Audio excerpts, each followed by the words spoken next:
तरीके से शिबू सोरेन के सबसे विश्वस्त सिपा सलाहकार एक समय कहे जाने वाले झारखंड मुक्ति मोर्चा से उनका मोह भंग हुआ और बीजेपी से नए राजनीतिक अध्याय शुरू करने के पीछे की इनसाइड स्टोरी क्या है, यह हम आपको दिखाएंगे। लेकिन इससे पहले आपको इस खबर की टाइमलाइन को समझाते हैं। बीजेपी में कैसे चंपई सोरेन जो हैं वो शामिल हों, इसको लेकर किस तरीके से रणनीति बनाई गई, ये जरा आप इस टाइमलाइन से समझिए। बीजेपी शीर्ष नेतृत्व उन्हें पार्टी ज्वाइन कराने की इच्छुक थी। हेमंता बिस्वा शर्मा को चंपई से बातचीत का जिम्मा दिया गया। हेमंता बिस्वा शर्मा गुवाहाटी से 2 दिन के लिए रांची गए और रांची में बाबूलाल मरांडी, चंपई सोरेन और हेमंता के बीच बातचीत हुई।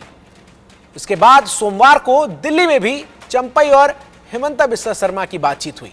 अमित शाह से मुलाकात के बाद बीजेपी में शामिल होने का आधिकारिक तौर पर ऐलान कर दिया गया। कोल्हान में चंपई के पसंद के आदिवासी चेहरे को टिकट का वादा किया गया है। झारखंड में चंपई बीजेपी के चुनाव प्रचार अभियान का प्रमुख चेहरा होंगे। बीजेपी की मुस्लिम और आदिवासी वोटरों को लुभाने की यह रणनीति का हिस्सा है और इसी हिस्से के तहत बीजेपी ने झारखंड के 7वें मुख्यमंत्री रहे चंपई सोरेन को अपने पाले में लाने में सफलता प्राप्त की है। तो किस तरीके से बीजेपी यहां पर चंपई सोरेन को ला पाई है, यह तो हमने आपको समझाया, लेकिन इससे भी अहम यह है कि 26 अगस्त को असम के मुख्यमंत्री हेमंता बिस्वा शर्मा जब अपने एक्स हैंडल पर एक तस्वीर डालते हैं, जिस तस्वीर में केंद्रीय गृह मंत्री अमित शाह के साथ झारखंड के पूर्व मुख्यमंत्री चंपई सोरेन और खुद हेमंता बिस्वा शर्मा नजर आते हैं। हेमंता बिस्वा शर्मा ने साफ कर दिया कि अब चंपई सोरेन का नया राजनीतिक पड़ाव बीजेपी होगा। हालांकि जब उन्होंने जेएमएम से इस्तीफा दिया था तो उसके बाद कयास लगाए जा रहे थे कि अपनी नई पार्टी बनाएंगे चंपई या बीजेपी में जाएंगे, लेकिन एक्स पर इस पोस्ट ने सारी कहानी को स्पष्ट कर दिया। विधानसभा चुनाव से ठीक पहले झारखंड की राजनीति में बड़ा ट्विस्ट आ गया है और ये ट्विस्ट लाया है झारखंड के पूर्व सीएम चंपई सोरेन ने।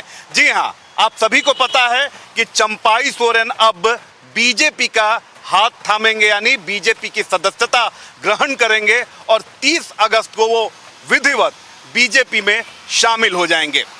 लेकिन सबसे बड़ा सवाल ये उठता है कि चंपई सोरेन जेएमएम में नंबर 2 की हैसियत रखने वाले दिशोम गुरु यानी शिबू सोरेन के सबसे खास सिपह सलार, आखिर ऐसा क्या हो गया कि चंपई सोरेन, जिन्हें झारखंड का, कोल्हान का टाइगर भी कहा जाता है, उनका मोह भंग हो गया अपनी पार्टी से, जिस दिशोम गुरु को वो अपना राजनीतिक गुरु मानते हैं। आखिर क्या हुआ कि अब उनसे उनका मोह भंग हो गया और अब वो उनके बेटे यानी शिबू सोरेन के बेटे हेमंत सोरेन के खिलाफ बीजेपी में बैठकर राजनीति करेंगे। इसके पीछे के मायने क्या हैं, इसका मकसद क्या है, आने वाले समय में झारखंड की राजनीति में इसका क्या असर होगा और झारखंड विधानसभा चुनाव में चंपई सोरेन का बीजेपी में शामिल होना बीजेपी को कितना फायदा पहुंचा सकता है और जेएमएम को कितना नुकसान हो सकता है,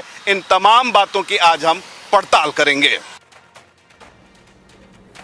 लेकिन अब सवाल यह उठता है कि शिबू सोरेन के सबसे भरोसेमंद, सबसे विश्वस्त, सबसे खास सिपा सलाहकार को आखिर किस बात की इतनी नाराजगी हो गई कि जिस दिशोम गुरु ने हेमंत सोरेन के जेल जाने के बाद उन पर भरोसा करते हुए मुख्यमंत्री की कुर्सी सौंपी, राज्य के सत्ता की बागडोर दी। आखिर इन 5 महीने में ऐसा क्या हो गया कि दशकों के भरोसे पर बगावत भारी पड़ गई। दिशोम गुरु यानी शिबू सोरेन के सबसे विश्वस्त सिपह सलार चंपई सोरेन ने आखिर यह फैसला क्यों लिया, क्यों वो विरोधी पार्टी यानी बीजेपी में शामिल हो रहे हैं, उनकी नाराजगी की वजह क्या है, उनके दुख की वजह क्या है, इसकी इनसाइड स्टोरी क्या है, आज इन तमाम बातों से इंडिया न्यूज की टीम पर्दा हटाएगी।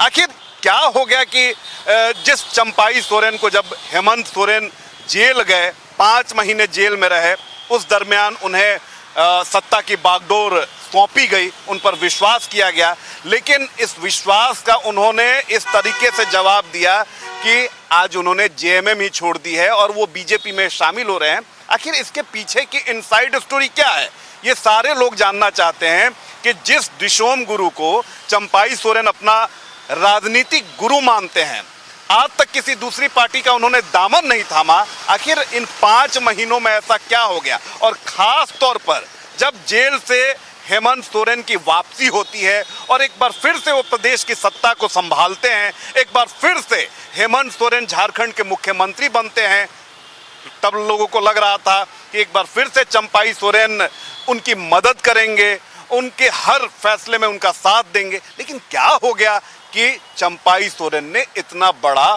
फैसला ले लिया? तो इनसाइड स्टोरी इसके पीछे की क्या है, वो भी हम आपको एक एक कर बताते हैं। दरअसल इसके पीछे की इनसाइड स्टोरी है कि चंपाई सोरेन बतौर मुख्यमंत्री अपना काम आगे बढ़ा रहे थे और रेहान में झारखंड विधानसभा का चुनाव, जिसमें पार्टी के बेहतर प्रदर्शन की भी जिम्मेदारी उनके ऊपर थी। फिर आता है 28 जून की वो तारीख जब हेमंत सोरेन बेल पर जेल से बाहर आते हैं। लेकिन जेल से आने के बाद हेमंत सोरेन बदले बदले नजर आते हैं और इस बात का अंदेशा मुख्यमंत्री चंपाई सोरेन को भी हो जाता है। चंपाई सोरेन खुद को तैयार करते हैं और वो मुख्यमंत्री पद से इस्तीफा देंगे। लेकिन इस बीच एक ऐसी घटना घटती है जिससे उनके भीतर इस बात को लेकर बुलबुलाहट उठ जाती है कि इतने साल का भरोसा जो उन्होंने पार्टी को दिया, इतने साल जो मेहनत उन्होंने पार्टी की किया, उसको किस तरीके से अमली जामा पहनाया जाए। दरअसल बतौर सीएम चंपाई सोरेन के कई सरकारी कार्यक्रम प्रस्तावित थे और उन्हें अचानक रद्द कर दिया जाता है। फिर हेमंत सोरेन महागठबंधन और पार्टी के नेताओं के साथ बैठक करते हैं, जिसमें चंपाई सोरेन को बुलाया जाता है और आदेश दिया जाता है कि वो मुख्यमंत्री पद से इस्तीफा दे दें। तो झारखंड की राजनीति में अचानक ट्विस्ट पर ट्विस्ट आते जा रहे हैं और चंपाई सोरेन क्यों बीजेपी में शामिल हो रहे हैं, इसकी इनसाइड स्टोरी इंडिया न्यूज लगातार आपको पूरे तथ्यों के साथ बता रहा है। हेमंत सोरेन जेल से बाहर आते हैं, समर्थकों में काफी उत्साह रहता है और आने के बाद उनकी बॉडी लैंग्वेज से लेकर उनके राजनीति करने का जो स्टाइल रही है, उसमें थोड़ा बदलाव जरूर आता है। वो लोकप्रिय होते हैं जनता में। चंपाई सोरेन पहले से भी कह रहे हैं कि जैसे ही हेमंत सोरेन आएंगे वो अपनी सत्ता संभाल सकते हैं, लेकिन उन्हें सबसे ज्यादा बुरा कब लगता है, क्योंकि बाकायदा एक पत्र जारी कर कर उन्होंने इस बात का जिक्र भी किया है कि उनका मोह भंग जेएमएम से और खास तौर पर हेमंत सोरेन से क्यों हुआ, इसका बाकायदा उन्होंने एक पत्र में जिक्र भी किया है।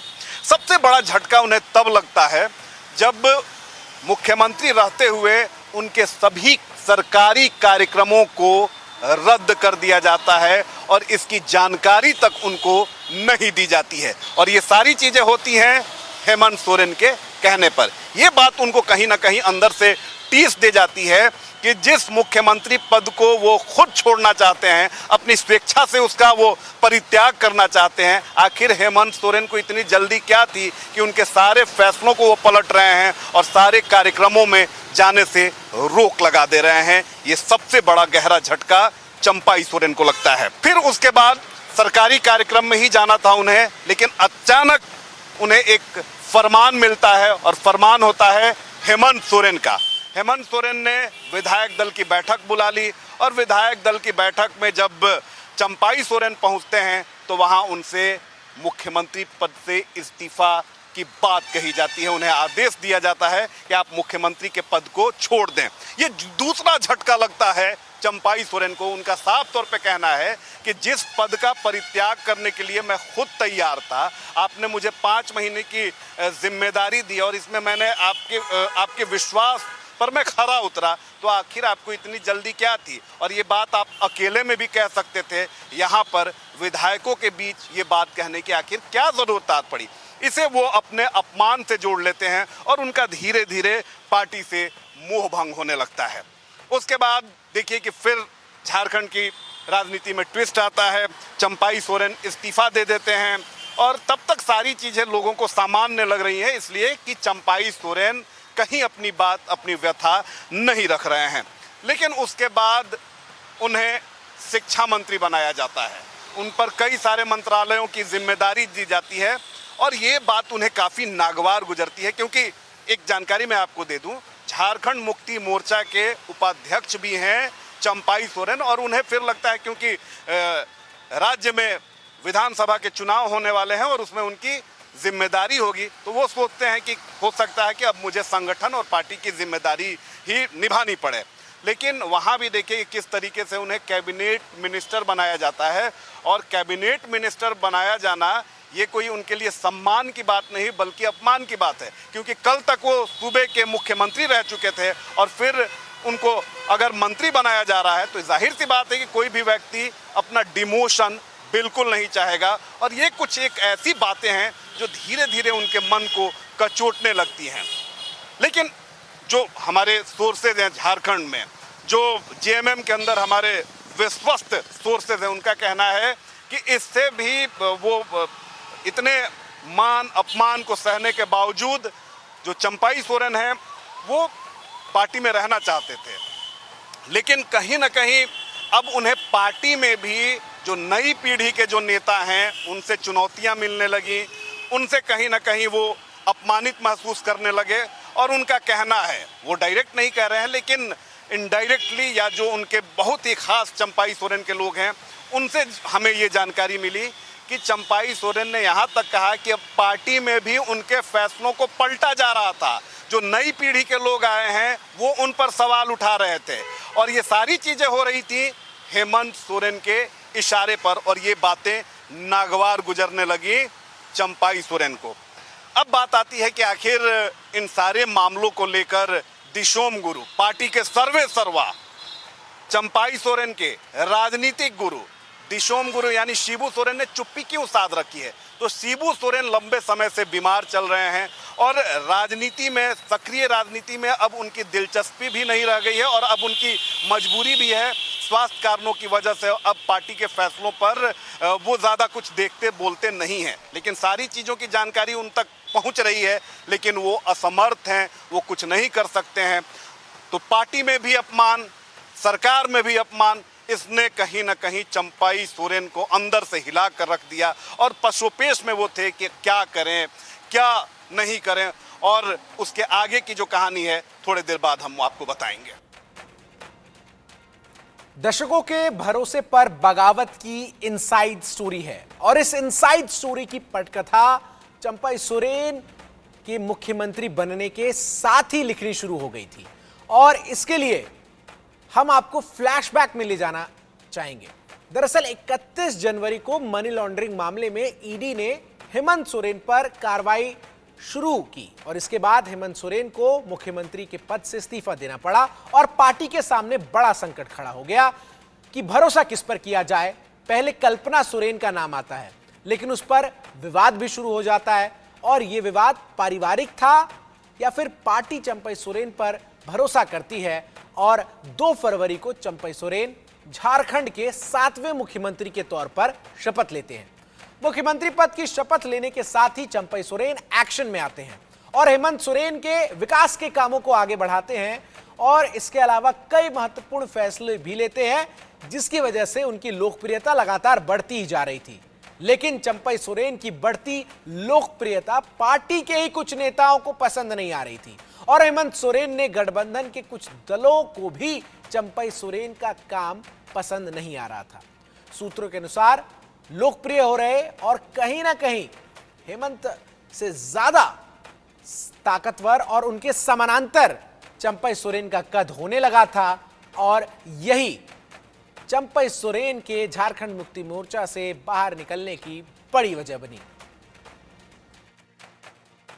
चंपाई सोरेन बीजेपी में क्यों शामिल हो रहे हैं, उनकी नाराजगी की क्या कुछ वजह है, इनसाइड स्टोरी क्या है, अब हम आपको थोड़ा बताते हैं। और इसके लिए आपको फ्लैशबैक में जाना पड़ेगा और हम आपको सीधे 2024 के जनवरी महीने में ले जा रहे हैं, जब 31 जनवरी को ईडी की टीम जो है वो झारखंड के सीएम हेमंत सोरेन को गिरफ्तार करती है मनी लॉन्ड्रिंग के मामले में। उसके बाद 1 फरवरी को उन्हें जेल भेज दिया जाता है और झारखंड में सत्ता पर संकट के बादल मंडराने लगते हैं। फिर एकाएक जो राजनीतिक फिजा है उसमें ये खबर आती है कि कल्पना सोरेन, जो हेमंत सोरेन की पत्नी है, वो सत्ता की बागडोर संभाल सकती हैं। लेकिन इसको लेकर पार्टी में एक राय नहीं बन पा रही थी और एकाएक एक नाम निकलकर सामने आता है और वो नाम होता है चंपाई सोरेन। और चंपाई सोरेन 2 फरवरी को बतौर मुख्यमंत्री, झारखंड के 7वें मुख्यमंत्री के तौर पर उनकी ताजपोशी होती है। और कहा भी जा रहा था कि इसमें कोई आश्चर्य की बात नहीं है, क्योंकि चंपाई सोरेन काफ़ी विश्वस्त रहे हैं शिबू सोरेन के भी, और हेमंत सोरेन की भी अगर बात करें तो उन्हें मुख्यमंत्री बनाने में शिबू सोरेन का जितना हाथ है, उससे ज़्यादा कहीं मेहनत अगर बात करें तो वो चंपाई सोरेन की थी। और कहा जाता है कि चंपाई सोरेन सारी चीज़ों को संभाल लेंगे, और ठीक ऐसा हुआ भी। यानी शिबू सोरेन और हेमंत सोरेन की उम्मीदों पर बिल्कुल खरा उतरते हैं चंपाई सोरेन। और 5 महीने, यानी आप देखिए कि 2 फरवरी से 2 जुलाई, ये 5 महीने का जो टेन्योर था, काफ़ी तेजी से चंपाई सोरेन झारखंड की राजनीति में पहले से भी लोकप्रिय थे, लेकिन बतौर मुख्यमंत्री वो एक बार तेजी से लोगों के दिलों में अपनी जगह बनाते हैं। कई सारे फैसलों को लेते हैं, कई सारे जो ऐसी बातें थी जिसको लेकर लोग परेशान थे, वहाँ पर वो आगे बढ़कर और वो बेबाकी से उन फैसलों को लेते हैं। और कोऑर्डिनेशन भी उनका काफ़ी अच्छा रहता है। जो घटक दल हैं महागठबंधन की, जो अन्य पार्टियां हैं, चाहे कांग्रेस की बात कर लें, आरजेडी की बात कर लें, या अन्य जो पार्टियां हैं। और उसके बाद सारी चीज़ें लग रहा था कि बिल्कुल सही चल रही हैं, लेकिन तभी हेमंत सोरेन को कोर्ट से बड़ी राहत मिलती है और फिर उन्हें जमानत मिल जाती है। और जमानत मिलने के बाद हेमंत सोरेन वापस आते हैं। तब भी लग रहा है कि सारी चीज़ें जो हैं अब सही रहेंगी, लेकिन उसके बाद की जो कथा है उसने इतनी बड़ी पटकथा लिख दी कि आज चंपाई सोरेन झारखंड की राजनीति में सबसे ज़्यादा देखे सुने जाने वाले व्यक्ति हैं। और बीजेपी में वो शामिल हो रहे हैं, लेकिन उससे पहले ही झारखंड की राजनीति में बवाल मच चुका है। हमारी इनसाइड स्टोरी आगे भी जारी है, लेकिन उससे पहले हम सुनते हैं ऐसे लोगों को जो झारखंड की राजनीति पर अपनी पैनी नजर रखते हैं। तो झारखंड की जो राजनीतिक स्थितियां हैं वो काफी तेजी से बदल रही हैं। आप देखिए कि पूर्व सीएम कल तक चंपाई सोरेन जो हैं वो जेएमएम के हिस्सा हुआ करते थे, अब बीजेपी में जा रहे हैं। और इससे क्या फायदा होगा बीजेपी को, झारखंड की राजनीति पर कितना असर होगा, या जेएमएम को कितना नुकसान हो सकता है, हेमंत सोरेन को कितना नुकसान हो सकता है, हमारे साथ बातचीत करने के लिए बिहार झारखंड के वरिष्ठ पत्रकार AK पांडे जी हैं। जी, अरुण कुमार पांडे जी हमारे साथ हैं। सर देखिए, सबसे बड़ी बात है, क्योंकि ये मामला झारखंड का है, लेकिन झारखंड में कुछ चीज़ें होती हैं तो बिहार अछूता नहीं रहता है, और एकीकृत बिहार का ही हिस्सा था। तो ये जो घटनाक्रम है झारखंड में, इसे कैसे देखते हैं? देखिए, इसी साल नवंबर महीने में चुनाव होंगे वहाँ विधानसभा के, और भाजपा ने अपनी पूरी दाव ताकत लगा दी है। याद होगा पिछला चुनाव, सत्ता छीन गई थी, तत्कालीन चीफ मिनिस्टर रघुवर दास सीएम रहते चुनाव हार गए थे। और किससे हारे थे? तो पार्टी में ही एक तरह से कहिए बगावत विद्रोह किया था सरजुग राय जी ने, जो अब जदयू के हिस्सा हो गए हैं। उस समय मंत्री थे सरकार में, और मुख्यमंत्री से इस हद तक बात बिगड़ गई कि उन्हीं के कंस्टिट्यूंसी से लड़े, निर्दलीय लड़े, इसलिए कि पहले से भी वो रघुवर दास की सरकार के काम काज पर सवाल उठाया करते थे, तो उनको टिकट ही नहीं दिया पार्टी ने। पार्टी नेतृत्व जो है वो रघुवर दास का साथ दिया, तो बागी बन गए, चुनाव लड़े, और रघुवर दास चुनाव हार गए ही नहीं, सत्ता चली गई।